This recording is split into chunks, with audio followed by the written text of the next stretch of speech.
Hey everybody, welcome back to Allie's Voice. I'm Allison Love Beatty, and I'm trying to keep it down because it's already 10 o'clock on Thursday night. But here's today's issue.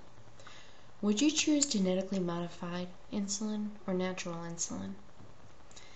It's an interesting question, and if you began insulin treatment anytime in the last 20 years, it's likely that your doctor didn't ask. Animal insulins have suspiciously vanished from the shelves of pharmacies in the last few years.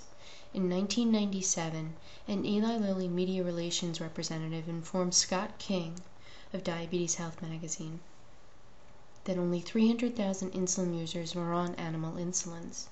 By 2006, the last year of animal insulin production for Eli Lilly, supply side forced the demand to shrink to less than 1%.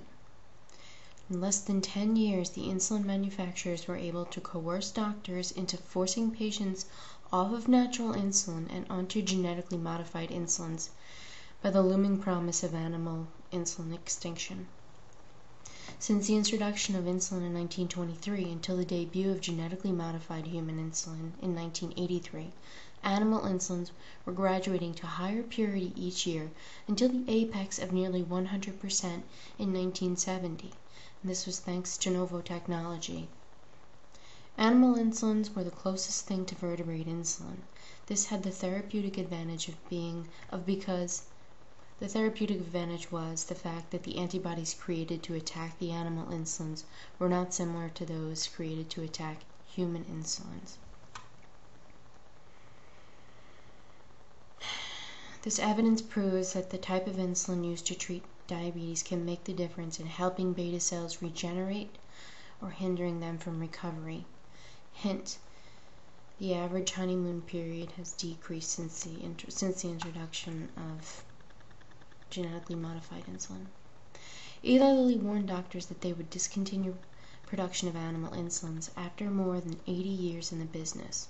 The Indianapolis drug company maker said the decision was promoted by shrinking demand, rising costs, and the fast-growing use of biosynthetic human insulin, which it calls medically superior and just as safe.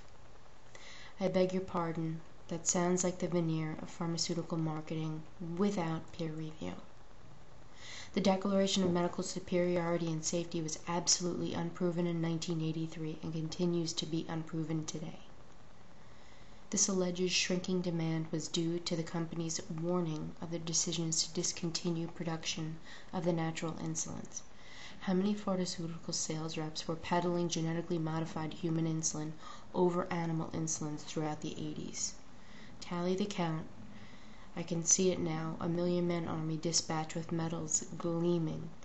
Ask me about my genetically modified human insulins. The story that drug reps told doctors and magazines published with reckless abandon was, it's pure human insulin. It's what we're born with. What nature intended.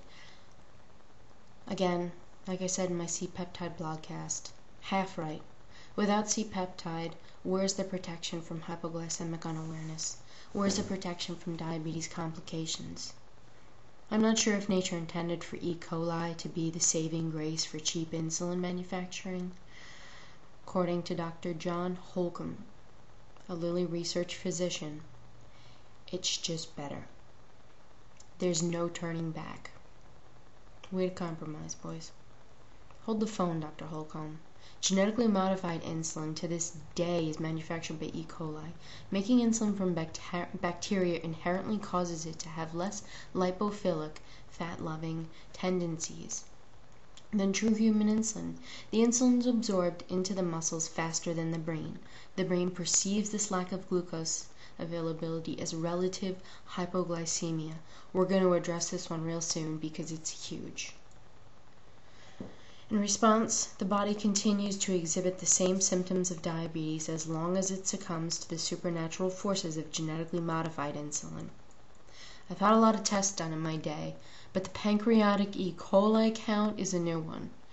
Is this a secret weapon to cure diabetes? Or is it Dr. Holcomb, the only one who's full of pancreatic E. coli? Pardon me, Dr. Holcomb, but I beg to differ with the godlike arrogance Eli Lilly pays you to hand out. We, the patients, have a childlike trust in our doctors. We believe their choice in how they practice medicine comes from their responsibility to do no harm. Doctors are guided by the FDA, who is our chosen regulator of safety, and like our doctors would do no harm, right? They don't make money from big pharma to make fast-tracked insulins available like that. They knew we'd be better off 30 years after they fast-tracked the approval of the first genetically modified hormone, right? None of the mighty insulin manufacturers would second-guess their decisions to pull natural insulin from the market. Genetically modified insulin is cheaper to produce. It's easy to genetically modify without the C-peptide in place. And this is way better for business because it makes diabetes a chronic disease for everyone. I want to spend some time seeing if I can get some people from customer support on the line and see what they think about this and if there's any way to help. Thanks, guys. See you next time.